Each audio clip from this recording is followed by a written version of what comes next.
وهذا الإناء الجميل يعود إلى العصر المروي. Painting also. وهذه النقوش أيضا الرسوم. And this shows you the new museum of Kerma. والآن ترون المتحف الجديد في كرمة.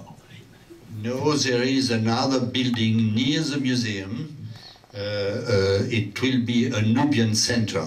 وهنالك مبنى آخر بالقرب من المتحف وسيحول إلى مركز نوبي.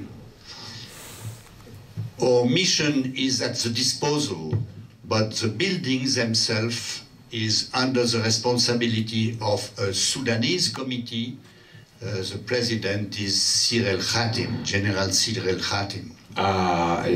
سيعمل فريقنا كل ما بوسعه لإنجاز هذا المشروع، لكن ما يخص المبنى فيما يخص المبنى هنالك لجنة سودانية تتولى هذا الشأن يترأسها الجنرال سيريل خاتم. Many people are coming to visit it. ويتوافد الناس الآن بأعداد كبيرة لزيارة المتحف. This is an idea about itself. The architecture is done by a Sudanese architect working in Khartoum and in the Gulf countries.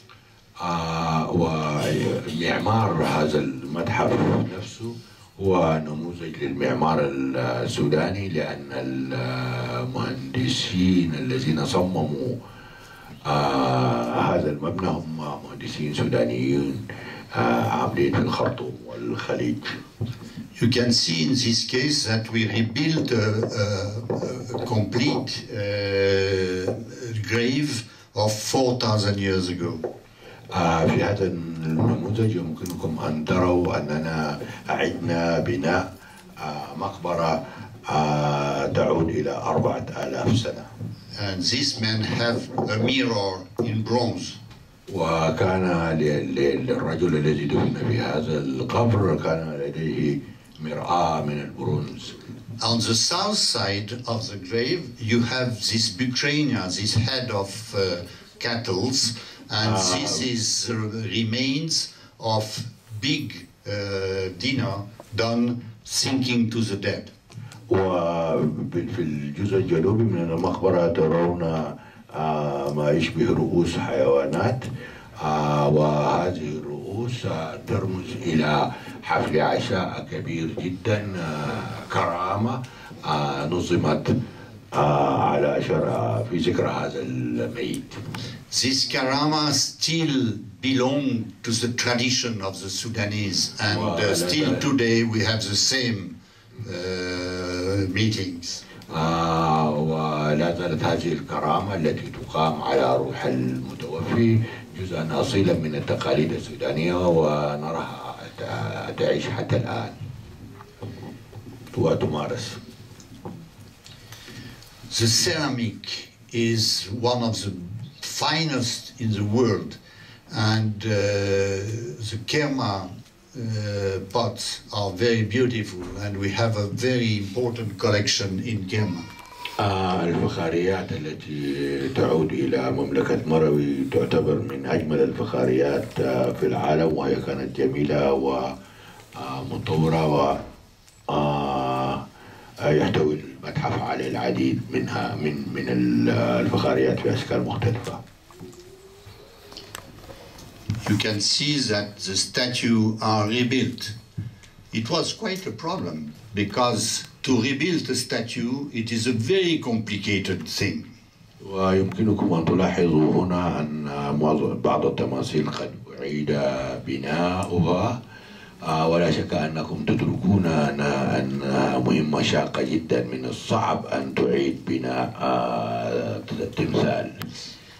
For example, we used a glue used in Egypt, but we need 24 degrees centigrade. It must be hot. And during this time, I don't know why, but in the museum it was 12 degrees.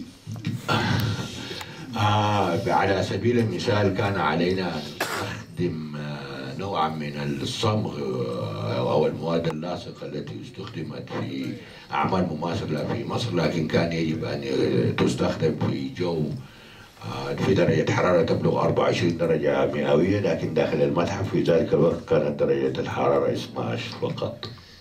The ambassador of France asked me to come when we are rebuilding the statue of Dukki, and it was a woman. She came just at the moment, but when we put the statue like that, all the stone fall down. طلبت مني السفيرة الفرنسية في السودان وقتها أن ندعوها لتشاهد بنفسها إعادة تنصيب تمثال تهارقة بعد بنائه، وقد جاءت بالفعل، وفي اللحظة التي حاولنا فيها أن نعيد التمثال إلى موقعه انهار وتكسر قطعا وتناثر. It is dangerous to do publicity with the ancestors.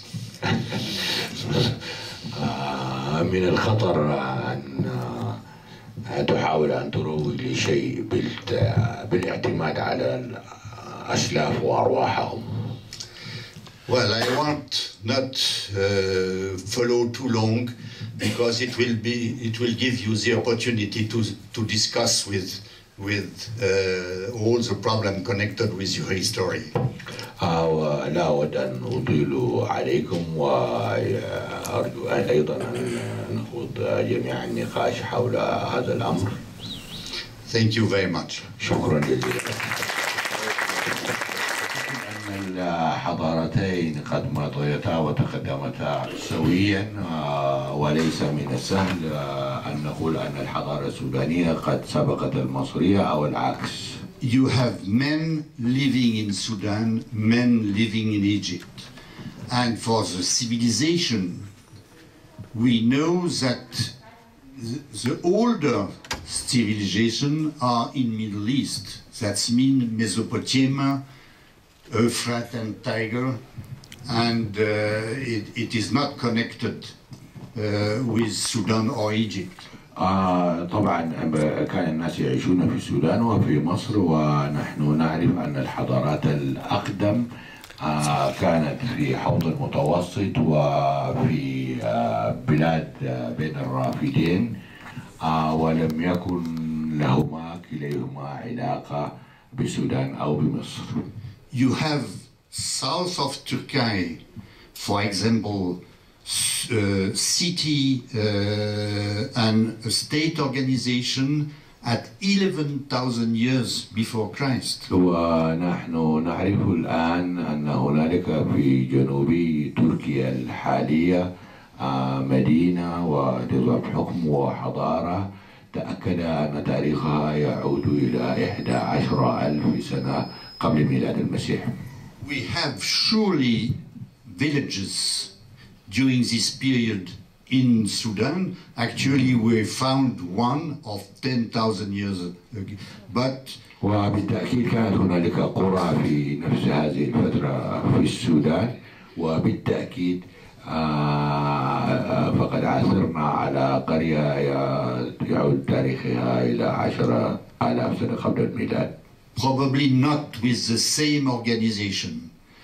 Between Egypt and Sudan. بنفس الدقة والتطور في التنظيم، ولكن between Egypt and Sudan, it is the same cultures during these periods. الثقافة التي كانت تسود بين مصر والسودان في تلك الفترة هي الثقافة ذاتها نفسها ثقافة واحدة.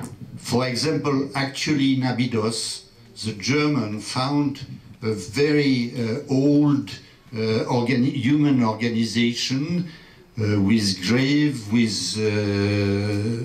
cult buildings, but to say if it is better done than in Sudan, it is more difficult to work in Sudan, as I show you, because it is not in stone, and the climate also with hard destroyed the wood.